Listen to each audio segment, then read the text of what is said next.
different people they had met the night before, but there were only 6 here. And the surprising thing about that night is clouds were all around the mountain, and you could almost hear the rain in every other spot around the mountain but this place.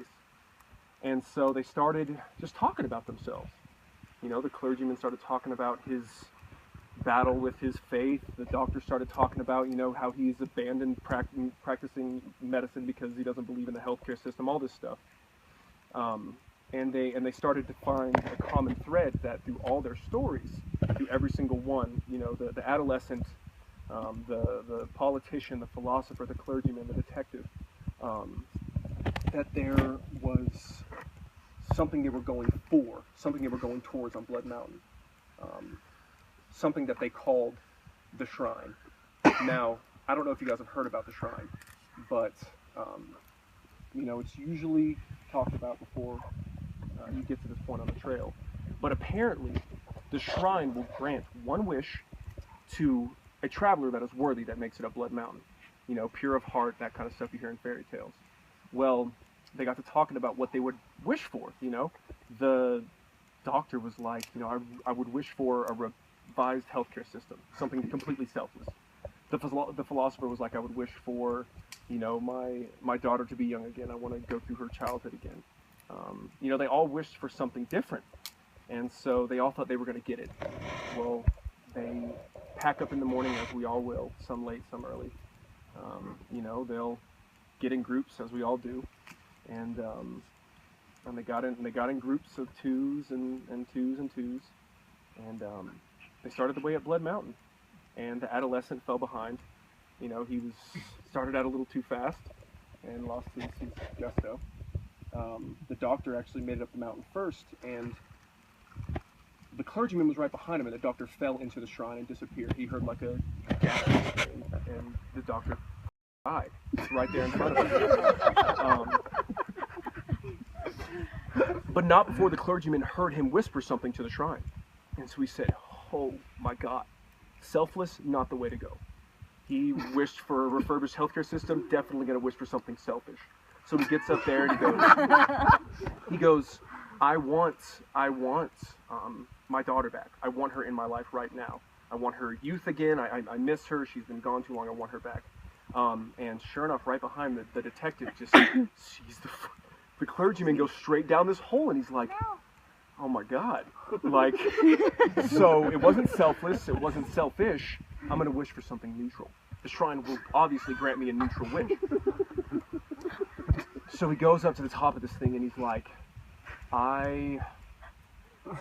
what's neutral? I wish that everyone said hello the same way. And I'm supposed to think of it this morning.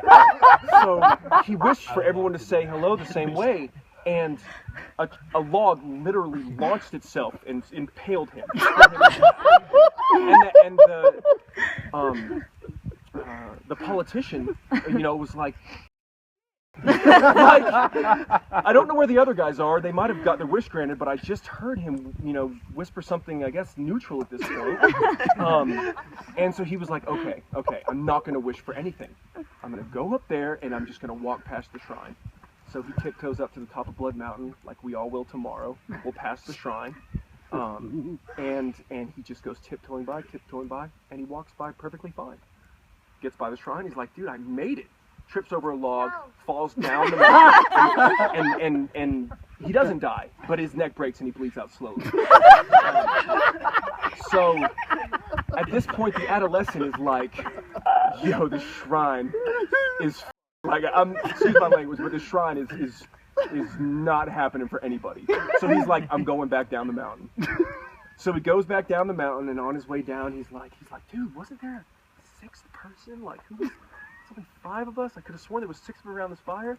And he goes back down the mountain. He's going back down the mountain, and sure enough, about halfway down, he runs into Teddy Bear, and Teddy Bear's like, man, I hope those guys missed all the booby traps on the top of the mountain. Yay! That was good. Good morning. I am here in Neil's Gap at a cabin. I ended up getting to room with 3 other girls that I've been hiking with, and we got to clean our gear and rest up and eat a good frozen pizza. We're all looking forward to like a big steak and a huge glass of beer, but we were so thankful for the frozen pizza and the yoo-hoos. So anyway, the first week has been good. The first night I ended up hiking up, well, I hiked the Perch Trail and ended up staying in the Springer Mountain Shelter. And I met a few cool people there, and I got there a little later than I wanted to, so it was getting close to dark. But I wanted to go ahead and make it because I knew it would be raining on Monday, and then the view from Springer just wouldn't be as pretty. So glad I went ahead and pushed through. Those stairs at Amicalola, they will kill you. Kill you. They're rough when you're not used to a heavy pack on your back and 60 million stairs. So but yeah, the first night in Springer I ended up staying in the shelter instead of the hammock because I knew it was gonna rain and I didn't want to be cold and wet my first night. So anyway, it was not bad. I had the loft up there, and a storm came through, shook everything pretty good. There was some lightning, some thunder, but it was really kind of neat. Had a mouse run across the back of my sleeping bag. I felt it kind of flutter across my back, but I was thankful to be warm and dry. I was kind of thinking like, what have I got myself into, you know, kind of worried, you know, if I could do it or not, you know, and those thoughts of doubt, you know, crossed my mind, but I kept pushing through, and every day it's gotten so much easier. I've met great people. There's a girl that I've been hiking with every day. Her name's Kelly, and she is working on a trail name. Mine ended up being Dixie, so I guess my southernness sticks out like a sore thumb. So anyway, I've had a few nights of staying either in the shelter or in the hammock. It hasn't rained on me in my hammock at night yet, so I'm interested to see how that's going to work out with my homemade tarp, which I will, if it works out good, then I will give y'all the instructions and everything on how to make one of those if you're ever interested in hammock camping. But today I'm going to go up here to the Mountain Crossing store, and I'm going to talk to them about getting some trail runners. I was planning on doing that anyway, but I'm developing some kind of tendonitis in my Achilles on my right foot, and it's not too painful right now, but I don't want it to get that way, so I'm trying to nip it in the bud. I've been soaking it in streams, and I iced it last night while we were here, but so I think I may go ahead and ship my boots home and get some trail runners. And I've got a package that I sent to myself sitting up there with some good food in it, and so pretty good spirits. I'm really excited. The next few days is supposed to be nice, then rain following that, so if I have severe problems with the hammock, I might swap to a tent the next trail town we come to, but for now I'm going to go ahead and focus on trail runners. But yeah, this little place that we're staying, it's a cabin. It was $60 for all 4 of us together, so 15 bucks a piece to have your clothes washed. You know, I had a fire in the fireplace, and so it's just been really nice. The girl I'm hiking with, she knows like all the birds that you can hear, and like the one, I don't know if you can hear in the background, but it's called a parula. It says z z z z z. So she taught me that, and so I'm just learning and you know, having a really good time. But I don't know if you can see this little creek down here. Pretty cool. The back of the cabin. But anyway, yeah, so I'll give another update when I get to the next town. And oh, a few things that I've learned. The stink, the hiker stink, it's real. It's real.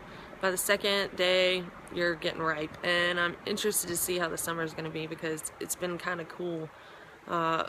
So yeah, the stink is real. Also, I never used trekking poles before, but they're amazing. I look like a granny with a walker when I'm going down steps, but who cares?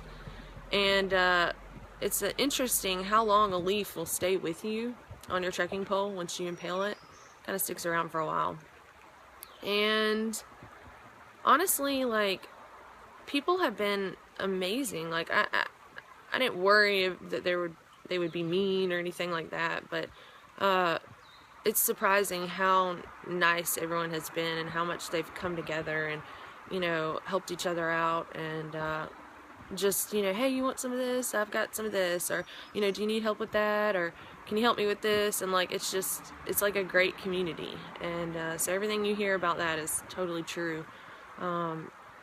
Yeah, but yeah, the first night I had to hang a bear bag because there's been bear cables. I was so happy because I rang like the V in the tree, like my first attempt, and I was like, whoa, War Eagle, that's from throwing all them toilet paper rolls. But I was so excited that I didn't notice the rock coming right back towards my face. Luckily, I ducked just in time. And I wish I had that on video because it was pretty comical. But luckily, I still have all my teeth. So anyway, yeah, I'll give another update, and if anyone has any specific questions about what's going on out here or anything like that, let me know. Be happy to answer them. And I love you guys and my family and all my friends, and thank you, Frank, for all your help and everything and preparing the meals and stuff. They have been tasty. So anyway, we will talk to y'all later.